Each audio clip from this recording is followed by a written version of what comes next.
Por eso es que el título de mi prédica hoy es Solo necesito a Jesús. Solo necesito a Jesús. Ese es el título de la prédica de esta noche. Entonces, el primer punto, ¿quién es Jesús? El primer punto, ¿quién es Jesús?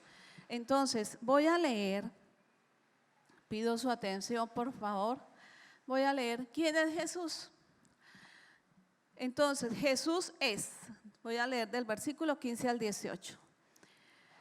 Jesús es la imagen del Dios invisible, el primogénito de toda la creación, porque en Él fueron creadas todas las cosas, las que hay en los cielos y las que hay en la tierra, visibles e invisibles, sean tronos, sean dominios, sean principados, sean potestades. Todo fue creado por medio de Él y para Él.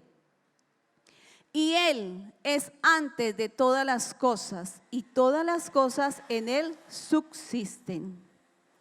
Y Él es la cabeza del cuerpo que es la iglesia. Él que es el principio, el primogénito de entre los muertos, para que en todo tenga la preeminencia. La preeminencia. Bueno, tal vez aquí hay palabras que uno dice la preeminencia y bueno, hay palabras, pero eso lo vamos a ir entendiendo a medida que vamos a ir mirando la palabra. Entonces, después de leer estos 3 versículos, es muy claro quién es Jesús. Conforme la escritura, Él es ¿qué? La imagen del Dios invisible. La palabra imagen quiere decir una representación o una manifestación exacta. Repito, la palabra imagen quiere decir una representación o una manifestación exacta. Entonces, ¿quién es Jesús? Él es Dios, el creador de todas las cosas. Él es Dios invisible, Él es espíritu. Entonces, Jesús vino para revelarnos a Dios, a todos nosotros. ¿Quién es Jesús? Es la manifestación visible de un Dios invisible. Y hay palabra para confirmar esto. Vamos a Juan, el Evangelio de Juan, capítulo 14, versículos 5 y 6. Juan 14, 5 y 6. Dice aquí, dijo entonces Tomás, Señor, no sabemos a dónde vas, así que, ¿cómo podemos conocer el camino? ¿Y qué le contestó el Señor Jesús? Yo soy el camino, la verdad y la vida. Yo soy el camino, la verdad y la vida, le contestó Jesús. Y nadie llega al Padre sino por mí. Qué respuesta tan contundente para Tomás. ¿Qué podía decir ahí Tomás? Ahí le dijo todo. Pero imagínense que ellos eran los discípulos de Jesús, los que estaban todo el tiempo con Jesús y todavía no entendían el propósito. Por estas preguntas veíamos que ellos todavía estaban pensando muchas cosas menos realmente lo que se quería. ¿Por qué? Porque hay otro discípulo que también le hizo una pregunta en Juan, en el mismo Evangelio de Juan 14, versículos 8 y 9. Señor, dijo Felipe, muéstranos al Padre y con eso nos basta.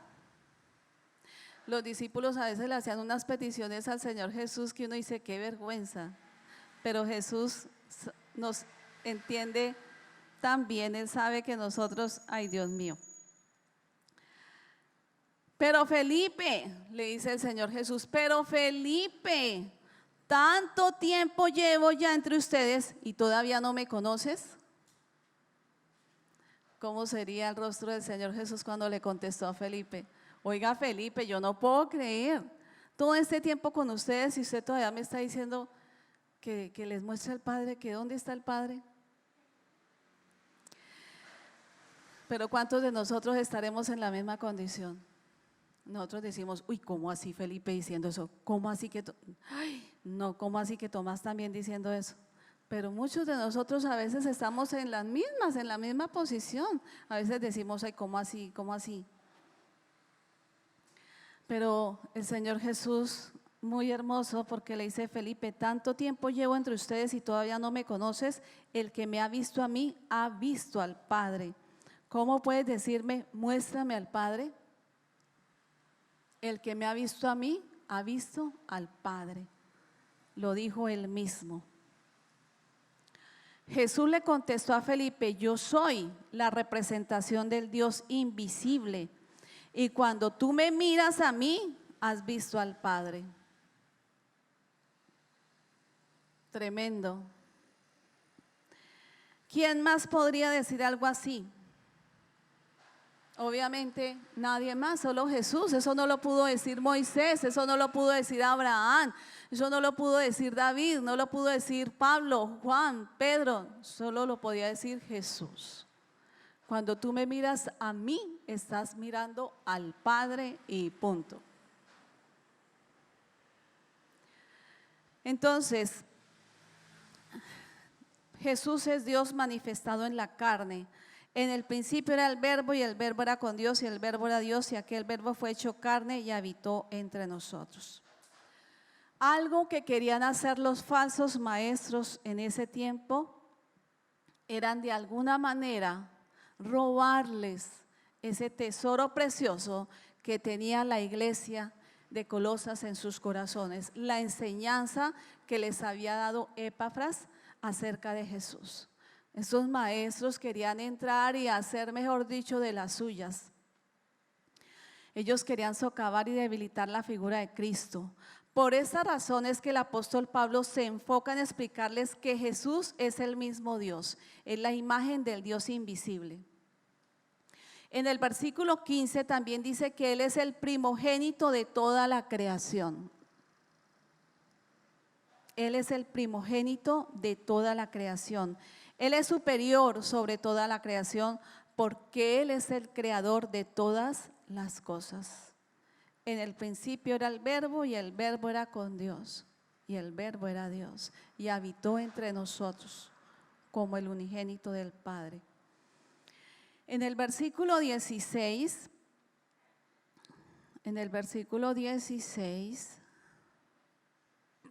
porque en Él fueron creadas todas las cosas, las que hay en los cielos y las que hay en la tierra, visibles e invisibles, sean tronos, sean dominios, sean principados, sean potestades, todo fue creado por medio de Él y para Él. Jesús es el creador de todo el universo, Cristo es el primogénito de toda la creación y Él es la imagen de Dios, el principio y el fin, su nombre es sobre todo nombre. El alfa y la omega, muchos de nosotros escuchamos decir el alfa y la omega, como decir la A y la Z. Él es el principio y Él es el fin. Todo fue creado por medio de Él y para Él. Cada uno de nosotros fuimos creados por medio de Él y para Él. Eso tenemos que tenerlo muy claro. Yo fui creada para Él y fui creada por Él. Si nosotros realmente entendemos esto, nada de lo que hagamos va a tener sentido si no lo hacemos para la gloria de Jesús, para la gloria del Padre, para la gloria del Señor. Nada va a tener sentido si no vivimos para la gloria de Dios. No importa cuántos logros alcancemos si no vivimos para su gloria. No importa lo que hagamos, siempre procuremos ser los mejores. Realmente no importa el quehacer mío, o sea, mi oficio. No importa si yo soy el que hago el aseo en el colegio, en la universidad o en determinada empresa. No importa si soy el gerente, no importa si soy el cocinero, no importa si soy el administrador, si soy el gerente, no importa si soy el portero. si yo tengo a Cristo en mi corazón, siempre, pero siempre debo procurar ser el mejor en todo, hacer todo con diligencia, hacer todo como para Él. Porque cuando yo brillo, brilla Jesús en mí. Es muy grato escuchar, y ustedes saben, querida iglesia, que a veces uno como pastor, vienen a veces personas que uno ni siquiera conoce y le dicen, ¿usted es el pastor de Julano de tal? Y uno dice, sí, ¿por qué? Uno dice, ay Dios mío, ya que me va a decir esta persona, este personaje. No, es que si supiera que fue que mañana, y uno dice, ay Señor, mejor no hubiera dicho que era el pastor, porque qué pena, qué vergüenza, auxilio. Porque como no tenemos claro quién es Cristo y qué hizo Cristo, la obra que Cristo hizo por mí, para mí, a veces nosotros nos da igual cómo nos comportemos, cómo hablemos, lo que hagamos, nos da igual. Pero cuando yo realmente tengo claro que vivo por Él, que Él es mi creador, debo en todo lo que haga darle la gloria a Él. En todo lo que yo haga, todo, absolutamente todo, porque fuimos creados por Él y por medio de Él. Nosotros debemos enseñarle a nuestros hijos que la vida es un regalo de Dios y es para glorificarle a Él. Qué bueno es, hermanos, y para los que nos están mirando por las redes, que a mí se me olvida a veces que están, pero qué bueno es que como padres y como madres, sí, tuvimos el gran privilegio de que cuando concibimos a nuestros hijos ya conocíamos de Cristo, empezarlos a formar y enseñarles realmente quién es Cristo, para que cuando ellos estén en sus colegios, para cuando ellos estén donde estén, siempre estén pensando y tengan presente que todo lo que hagan es para Cristo, que es por Él. Es una gran bendición poder formar a nuestros hijos a través de la palabra. Muchos padres, sí, y bueno, yo tengo que lograr que mi hijo sea el mejor ingeniero, el mejor abogado, el mejor médico, sí, eso lo tenemos que lograr, porque cuando tenemos médicos cristianos de verdad, abogados cristianos de verdad, profesionales del que sea de verdad, dueños de empresas que de verdad tienen temor de Dios en el corazón, vamos a ser muy bendecidos. Pero cuando solamente decimos que somos cristianos por decirlo, pues realmente estamos perdiendo el año. No hay nada. Entonces, nosotros tenemos que formar a nuestros hijos en un paralelo, bien en su estudio, preocuparnos por su intelecto porque salgan, pero si yo me enfoco mucho en el estudio, en su intelecto, en su educación común y corriente, pero no me preocupo en la preparación espiritual, en que sepa de la Biblia, en que tenga temor reverente en el corazón por el Señor, todo lo demás va a ser un fracaso. Tengo que ser coherente y tener realmente las cosas claras para que ellos también las tengan claras. La base es la palabra, la base es Cristo y de ahí para allá todo lo que venga. Entonces, cuando nosotros les enseñamos a nuestros hijos que nuestra vida es para glorificarlo a Él y no es para hacer lo que nos parezca, para vivir una vida loca, sino que es para realmente disfrutar de la presencia del Señor y vivir a la altura de Cristo y no como a mí me parece, las cosas van a funcionar bien. Tristemente a veces muchos se congregan, leen la Biblia de vez en cuando, pero realmente sus vidas y sus familias por ende no glorifican el nombre del Señor. Es lamentable. En el verso 17 dice, y Él es antes de todas las cosas y todas las cosas en Él subsisten. Él mantiene unida toda la creación. Y quiero que leamos Hebreos. Vamos a leer Hebreos el capítulo 1, versículo 3. Pero présteme su atención, por favor, que lo quiero leer En otras versiones, en la NBI dice así, un poco más claro: el Hijo, o sea Jesús, es el resplandor de la gloria de Dios, la fiel imagen de lo que Él es, y el que sostiene todas las cosas con su palabra poderosa. Después de llevar a cabo la purificación de los pecados, se sentó a la diestra, se sentó a la derecha de la majestad de las alturas. Y en la versión Dios habla hoy, dice: Él es el resplandor glorioso de Dios, la imagen misma de lo que Dios es, y el que sostiene todas las cosas con su palabra poderosa. Después de limpiarnos de nuestros pecados, se ha sentado en el cielo a la derecha del trono de Dios. Creo que este verso de Hebreos 1:3 nos ayuda a afirmar el versículo 17 de Colosenses. Versículo 18: y Él es la cabeza del cuerpo, que es la iglesia, el que es el principio, el primogénito de entre los muertos, para que en todo tenga la preeminencia. La palabra preeminente quiere decir por encima de, es superior. ¿Saben lo que significa eso? Que Él fue el primero que resucitó. Jesús fue el primero que resucitó.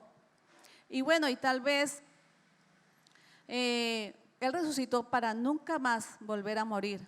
Pero muchos tal vez pueden decir: no, pastora, o no, hermana, Él no fue el primero que resucitó. ¿Por qué? Porque el Señor Jesús resucitó a Lázaro, ¿no?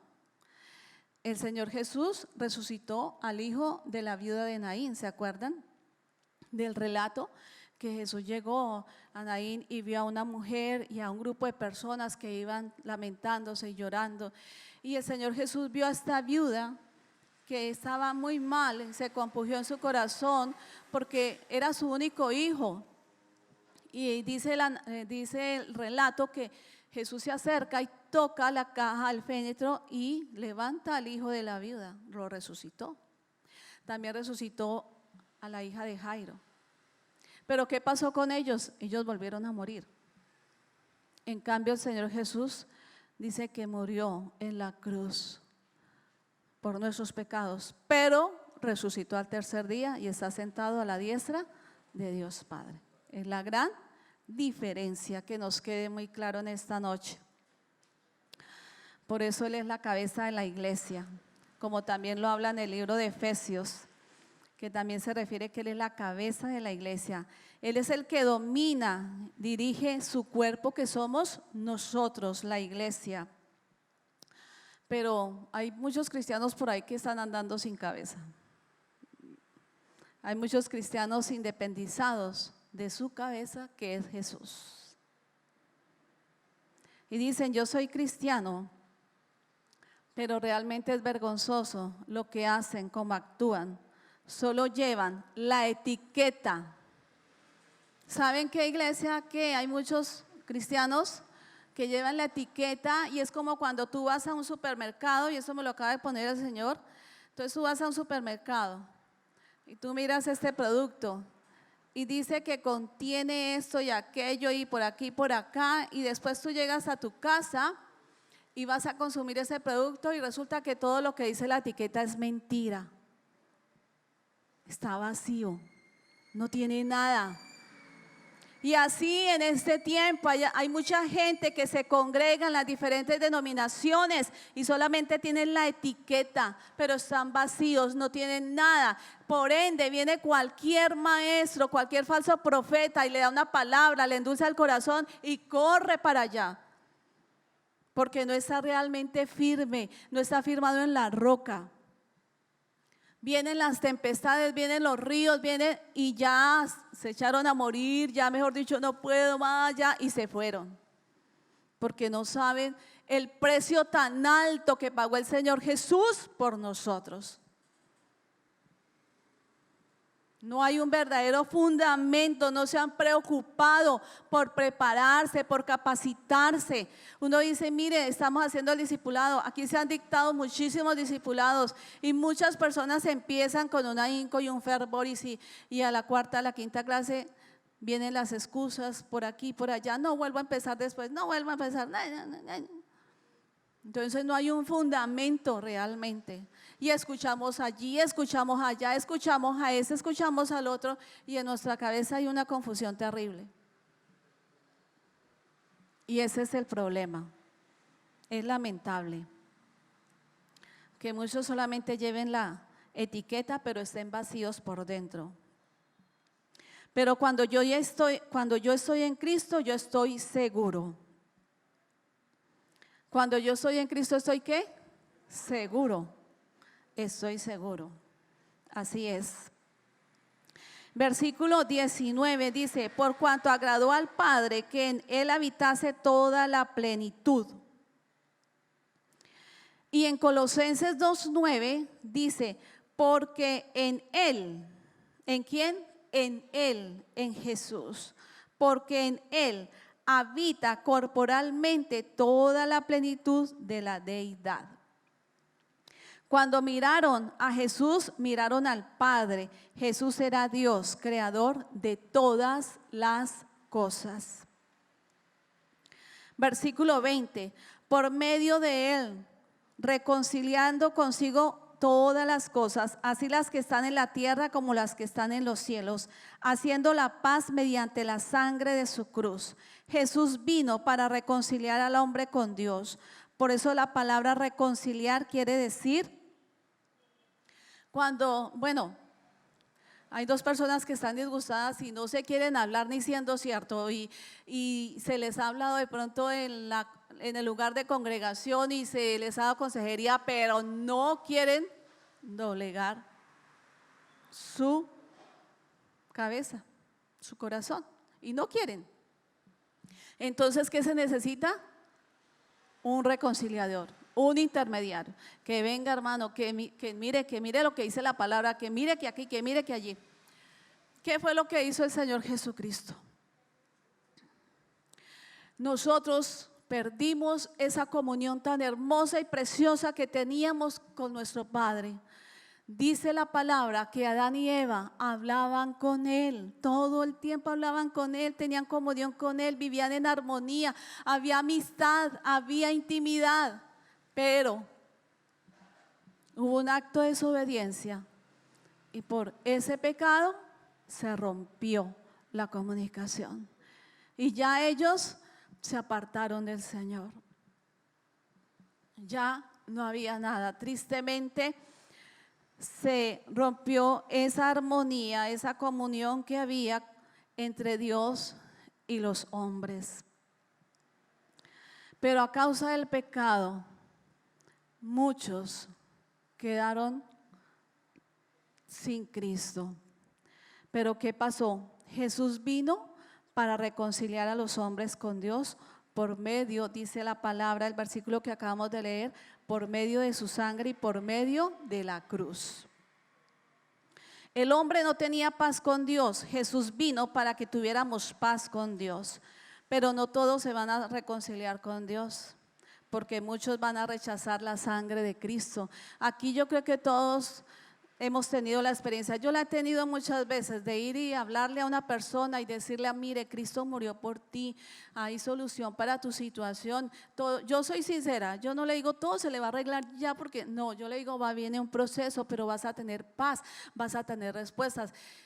Y hay personas que dicen, no, después, ahorita no, es que no me interesa, porque estoy yendo allá donde Santa Rita, estoy yendo donde el Santo Rito, estoy yendo a donde no sé qué, estoy haciendo la novena, estoy por aquí, estoy por allá. Entonces uno dice, bueno, pues yo me retiro y sigo orando por la persona, pero no sabemos si pueda tener otra oportunidad. Lamentable, muy triste, pero eso pasa y pasa muy a seguido. Pero eso no nos debe eximir a nosotros de hacer la tarea. Bueno, entonces, Dios nos dio libre albedrío para rechazar o recibir. Versículo 21 dice, y a vosotros también que erais en otro tiempo extraños y enemigos en vuestra mente, haciendo malas obras, ahora nos ha reconciliado. Antes éramos enemigos de Dios, separados de Él, éramos extraños para Dios. Pero ahora dice en este versículo que nos ha reconciliado por medio de la muerte de Jesucristo. Él vino y murió en la cruz del Calvario para reconciliar al pecador con el Dios sagrado, con el Dios santo. Jesús nunca dijo, ¿sabe qué? Arregla tu vida porque estás muy mal. Si quieres que yo te salve, compórtese y arregle todo lo que tiene mal. No, Él nunca dijo eso. Él nunca dijo, mire, yo le pongo, tiene que hacer esto, y luego esto, y yo miro a ver si se lo merece. No. El Señor Jesucristo nos recibe como lleguemos, como el hijo pródigo, que teniendo todo en su casa, le dio por irse para la calle y le dio por ir a hacer lo que se le antojaba. Pero papá Dios, ese ejemplo es tan hermoso en la palabra, que es igual que nuestro Dios, que así nosotros hagamos lo que hagamos, Él nos recibe nuevamente. Y el Señor Jesucristo no nos pide nada, porque Él ya lo pagó, Él ya lo hizo todo, Él ya pagó el precio por cada uno de nosotros. El precio, lo que merecía Marta, lo recibió Él. Y así que yo ya no tengo que hacer nada. Él no nos pide a nosotros que hagamos nada, sino que le recibamos, porque dice la palabra que si crees en tu corazón y confiesas con tu boca que Jesús es el Señor, ¿qué? Seremos salvos. Seremos salvos.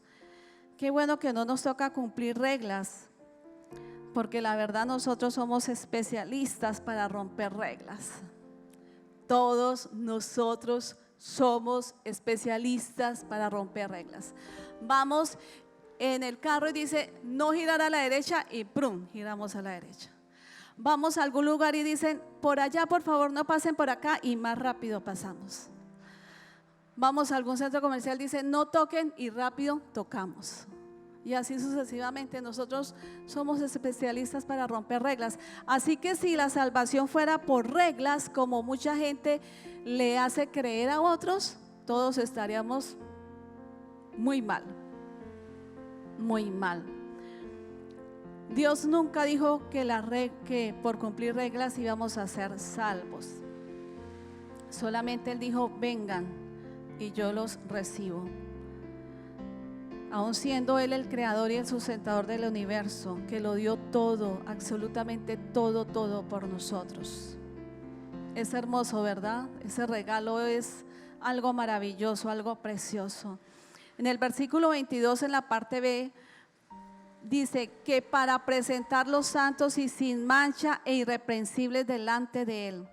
Ese es el resultado. ¿Cómo nos ve Dios hoy? ¿Cómo ve Dios hoy a Marta? Él me mira a mí santa, sin mancha y sin culpa. Cuando Él mira a Marta, ve la justicia de Dios en Marta. Cuando yo estoy reconciliada con Dios por medio del Espíritu Santo, comienza a obrar en nosotros la santidad, la justicia, la rectitud por el Espíritu. Antes que nosotros estábamos sin Cristo, podíamos llegar a algún lugar y cogernos las cosas y nada nos daba. Podíamos mirar cosas en el teléfono, en el computador, mirar pornografía, mirar cuánta cosa. Podíamos fornicar, podíamos decir mentiras, chismear y todo. Eso es común, todo el mundo lo hace, ¿qué tiene? Pero cuando yo empiezo el proceso con el Señor Jesucristo, todo cambia, porque viene una convicción del Espíritu Santo a mi espíritu. Y ya no puedo seguir haciendo lo mismo, y si lo hago voy a sentir un dolor tremendo en mi corazón. ¿Saben qué es lo más peligroso?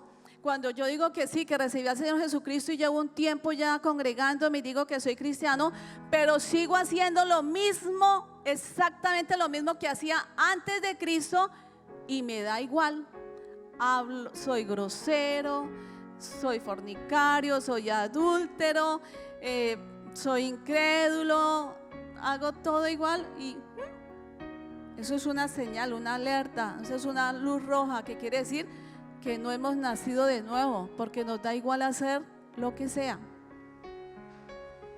Y eso es peligroso, es muy peligroso. Cuando nosotros estamos reconciliados con el Señor, todo en nuestra vida debe cambiar, porque empezamos a vivir una vida nueva con Él. En el versículo 23 dice: si en verdad permaneces en la verdad del Evangelio, tenemos que entender que somos salvos, que no es por mí, no es por lo bien que me porte o por lo bien que hice, sino es por Él. Y esa era la palabra que el Señor traía en esta noche. Pero ¿saben qué, iglesia? Llévense de todo lo que hablamos en esta noche. Mi conclusión es: ¿quién es Jesús? La verdad y la vida. Pero también, ¿quién es Jesús? Dios creador y la cabeza de la iglesia. Él es mi cabeza. ¿Qué hizo Jesús? Dos cosas: ¿quién es Jesús y qué hizo Jesús? ¿Qué hizo Jesús? Nos reconcilió con Dios. Jesús es nuestro reconciliador. Jesús es nuestro reconciliador, que pagó el precio por mí. Que nos quede muy claro eso en esta noche. Y les invito en esta noche que si hay alguien que se quiera reconciliar con el Señor, lo haga de corazón. ¿Hay alguien aquí en esta noche que no haya recibido a Jesús como su Señor y su Salvador?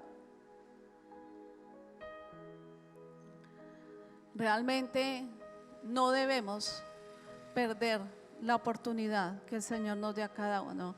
Y bueno, si aquí todos ya conocemos a Jesús, si todos ya le recibimos, si estamos viviendo una vida, estamos en el proceso, pero sabemos que nos hemos alejado de Él, que estamos actuando de una forma independiente de Él, que nos acordamos de Él por raticos y de resto hacemos lo que bien nos parece, es tiempo de que le digamos: perdónanos, Señor. Oremos, amada iglesia. Padre, en esta noche te pedimos a ti, amado mío, en el nombre de Jesús, te pedimos perdón, Señor, porque hemos tenido en poco el sacrificio que tú hiciste en la cruz por mí. Tal vez, Señor, me acuerdo de ti cada que vengo a este lugar, o tal vez me acuerdo de ti, Señor, cuando alguien me habla de ti, pero me es difícil tener una comunión contigo, me es difícil, Señor, leer la palabra. Pero hoy, Señor, quiero, Padre, reconciliarme contigo. Hoy quiero, Señor, decirte: amado mío, quiero ser tu amiga, tu amigo, Señor. Quiero tener esa comunión íntima contigo, Señor. Y gracias por no pedirme nada a cambio. Gracias por ese regalo de la salvación. Gracias, Señor, porque tengo ya mi boleto comprado para la eternidad. Gracias, Señor, porque tú, mi Señor Jesús, lo diste todo, todo, todo por mí, Señor. Te agradezco infinitamente. Y hoy, Señor, ayúdame, Espíritu Santo de Dios. Ayúdame, dame la gracia, tu gracia y tu favor para vivir, Señor amado, una vida de rectitud, una vida de santidad, una vida, Señor, con verdadero temor en mi corazón por ti, Señor. Que cuando yo vaya a proceder, Señor, de una mala manera, hablar mal, me acuerde, Señor, que no soy cualquiera, que donde quiera que yo esté, te represento a ti, Señor. Donde quiera que esté, no vive Marta, sino que tú vives a través de mí, Señor. Padre, que yo no tenga que ir a exponer, a predicar la Biblia entera, sino que mi vida sea la Biblia andante, Señor. Eso te pido hoy en el nombre de Jesús. Ayúdame a morir, Señor. Ayúdame a morir a esas cosas que no me dejan fluir, vivir, que no me dejan progresar, Señor, en mi vida espiritual, Señor. Ayúdame a morir a ese temperamento. Ayúdame a morir a esas malas palabras. Ayúdame a morir a esa vanidad exagerada. Ayúdame a morir, Señor, al egoísmo, al orgullo, Señor, a la jactancia, a la vanagloria. Ayúdame a morir, Señor, para que tú verdaderamente vivas a través de mí. En el nombre precioso y glorioso de nuestro Señor Jesucristo. Amén y amén.